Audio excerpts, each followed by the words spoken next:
So let's go ahead and get ready for the game. All right.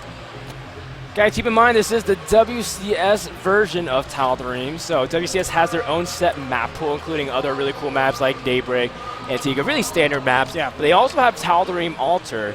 And looks like we're getting ready to go into this first game, best of 3 between Ostojiy versus Scarlet. Tal'Darim is one of those maps that are a little bit weird just because you have no main to natural ramp. I know we're a little bit of pause right here. Okay. So one of the players did indeed pause. They just want to get everything set out. But again, ZVZ on Tal'Darim Altar is just extremely volatile. It's really hard because that lack of ramp makes it really hard for queens to block it if you want to do anything safe. That's why oftentimes you see something pretty aggressive, especially with Ling Bane. But again, that queen chain offers a different perspective because you can use your range of the queen to pick things off. And then from there, it's kind of really coin flippy. A lot of people kind of argue, yeah, like it's tough for Zerg to scout. The map is really huge, so even if you get an Overlord in, it's not going to see anything. Yeah, and you know, we've kind of hard. We've kind of had a metagame shift away from Zergling Baneling because of that queen change, because they have 5 range. Yeah. The Queentra list has been able to defend every single Zergling Baneling, even all-ins, pretty effectively, just because they're independent of Larva and they deal a lot of damage. That's huge. That's a great point. Queens not being forced to use a Larva to make a queen is so huge in terms of the early dynamics because you can squeeze out that extra defense. And you see Zergs just even go slowly, save their gas, and spine up. And all of a sudden, they're unbreakable for early stages. We'll see how both of those play out. But Andre, let's introduce our players. Yep. In the bottom right-hand position as the orange Zerg, we have Gosu Ostojiy. This is Ostojiy from Team It's Gosu, my team. And he's starting up with the 15 pool and then getting a delayed gas. Scarlet is the top right purple Zerg. Scarlet from Team Acer joins the ranks of players like Nurchio and Bly and all these cool things. Oh, wait, whoa, look at what Scarlet's doing. Very interesting. So cool. This is actually really interesting. Placing a hatchery to kind of block anything, just forms a choke, or does that? I've never seen this. Does this block the entire path? I don't think so. No, it doesn't block the entire path, but that's why it's so powerful. Have you seen this before, Andre? It's because you want to be able to defend against Zergling Baneling all-ins. And that way you can actually make this kind of big choke a ramp, right? So it's only one queen big. You can obviously block it off, and then you can defend pretty accurately. So I like what we're seeing, but Ostojiy is easily just taking his own expansion. Now, what that means is Scarlet has the ability to always pressure Ostojiy, but Ostojiy doesn't have the ability to pressure Scarlet because of this block, because there exists that problem. But don't forget, Scarlet, I mean, she has the ability to still mine gas pretty efficiently. That gas is right next to the hatchery. So she has the capabilities of droning up in this early game stage and then exploding with a ton of Zergling Baneling and possibly switching over to something like Roaches with still maintaining a pretty good gas count to maintain that constant pressure. Ostojiy has continued to mine gas to the point where he actually has 100 excess and he dropped 50 of it on a Baneling nest. So Ostojiy, he can't really get a good scouting as well. That's actually kind of what's cool about doing this whole thing. Ostojiy knows that the queen will zone off anything, so it's not worth sacking at this point. And just like that, Scarlet denied lots of information. While she got everything she needed, she scouted an expansion at a regular time. Now, this is really weird for Scarlet. I think this is actually incorrect. She's going ahead and putting down a third hatchery.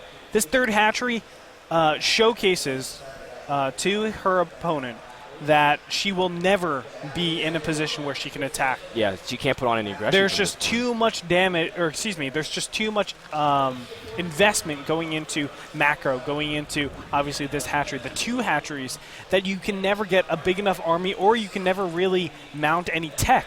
And that's going to be a big problem going into this later game stage, where Ostojiy is obviously already situated his expansion, and he's going to be able to do basically whatever he wants to. And you see 2 Baneys trying to rush in, but they explode on the queen, grabbing a couple of Zerglings, but man, that's not really going to do too much, and Scarlet is completely safe with that queen out. Yeah, she's safe, but the problem is she lost a couple of Zerglings there and a ton of, well, just a single queen. That single queen actually ridiculously ridiculously hurts her. 25 harvesters, 25. But we have the double inject and the hatchery on the right area. I think Ostojiy is looking really, really fine going into this game number 1.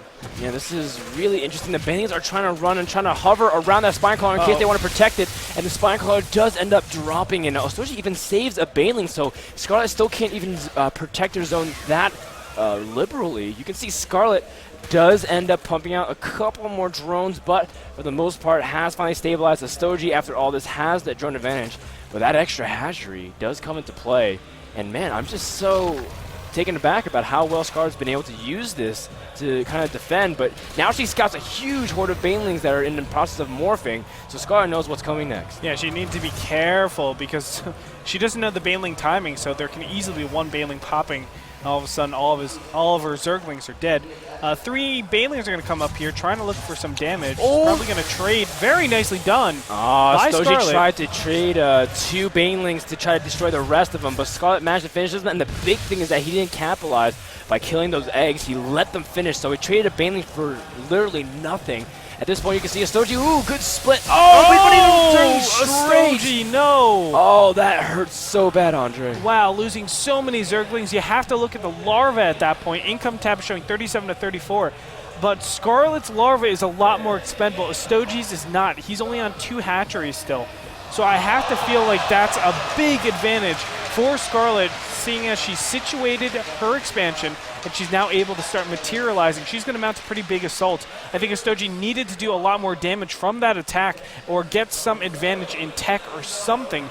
But now that, Scarlet is on the warpath, I think she's looking really good to take, not to take game number 1, but at least get an advantage. Yeah, now that the scariest part of that early game has subsided, where she wasn't able to, get enough larva out. But now that she has a huge amount of units and a larva available to her, she has a lot of initiative. She can just sit back and macro. She can kind of threaten and poke her opponent, and that's exactly what Scarlet's doing. Yeah, she's down in supply, but because army is pretty much what Ostojiy has at this point. He's also trying to sneak out a few roaches. He does have some in his army composition, but for the most part still staying on just a huge army count.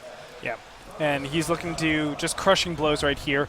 He needs this to work. Unfortunately for him, he hasn't gotten any +1 or anything, so the Zerglings are quite powerful, but Zergling Baneling obviously, Roach Baneling is obviously really powerful. Oh my gosh! Another fantastic trade for Scarlet, and you can see that Ostojiy has nothing really to keep those roaches safe from the Zerglings. The Zerglings can surround it, but Scarlet didn't want to wander too far off the path. Saw those reinforcing roaches. Ostojiy, 2 bad trades of Banelings thus far.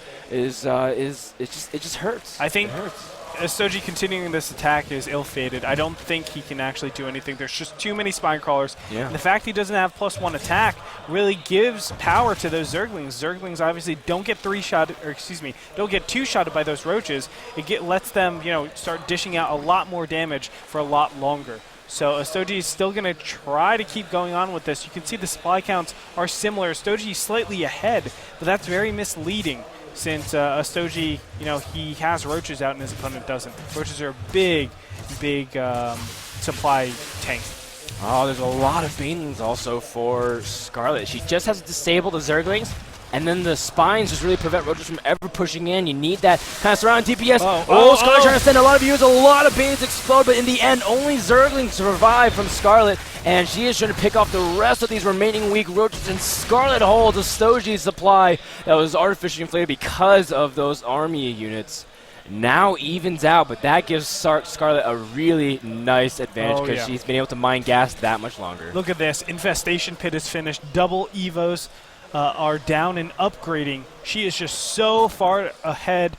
Actually, there is double Evos for Ostojiy, but as we can see, +1 attack is already finished.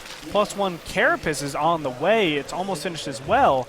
So Ostojiy is behind. It is slight, but he is behind. As we can see, he has evened things out with that macro hatchery. The big thing, though, Andre, is that, he has double Evo, and, he's double upgrading. He's got units on the way.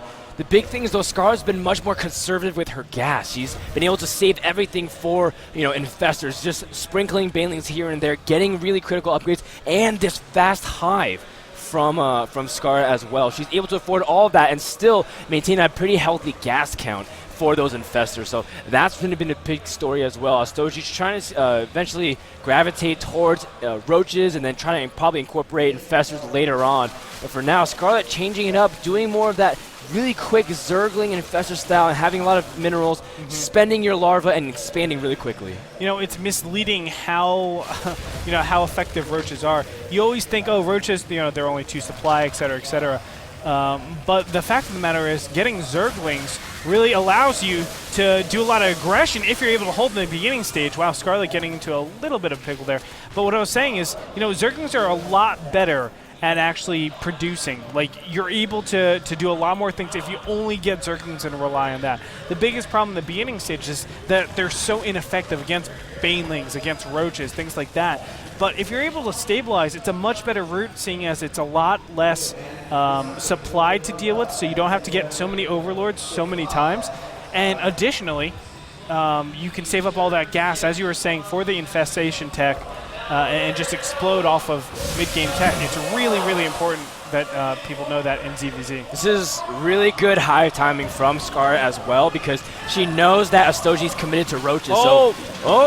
There's a Nidus worm. Oh my goodness, from Ostojiy. He's turning on the infestation pit. A very nice choice to just kind of cripple her tech. Oh, but he leaves it alive for just a little bit, and Ostojiy will have to engage with the rest of it. But now, Scar sniped the Nidus worm, and these roaches are trapped.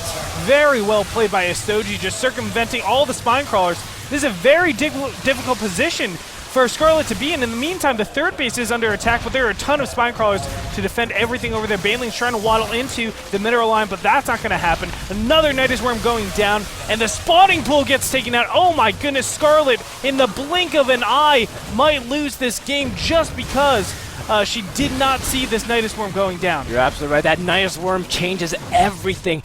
Scarlet, if she just defended traditionally at the front, she would have been okay, but now she has to defend in the main, and Scarlet's losing a significant portion of her economy now. Also, this hive is essentially useless in terms of larvae. Anything that spawns instantly dies. Now Ostojiy sniping tech, working on the Ultralisk Cavern as well. Only one is put in production. Oh, Scarlet wants to use that choke, but she doesn't have the energy to really fungal. Has to kind of back off and let the spines do work. Ostojiy does have +1/+1, but Scarlet's about to finish her +2 carry pace, but it won't even matter. Scarlet's supply is so poor right now. GG. Ostojiy makes the miracle comeback right there.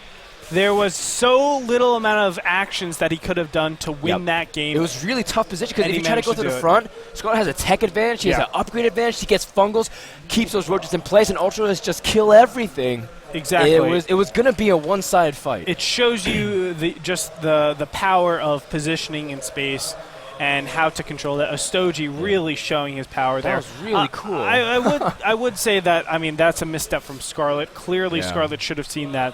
But, Ostojiy at least giving him the options to come back into that game, saying, okay, I have these set of moves that will actually either get me back in the game or win the game, right? And he did all of them. He executed as many of them as possible. Scarlet let one slip by, and that was the entire game. So game number 1 goes to Ostojiy. Man, I was like, so we were talking up Scarlet that much because her position was good, but a great tactical swing around. That was very similar to how Violet loves to play ZVZ. Just very like on the moment, opening, take it, swing things, even if you feel like he's down, even if Ostojiy's behind in drones, behind in expansion time, behind in tech, upgrades, finds a way to really make it work. Yep. Takes game number 1. We'll find out what happens game number 2. Just going to find out everything right now, what her map choice is going to be. Let me go ahead and just check. All right, let me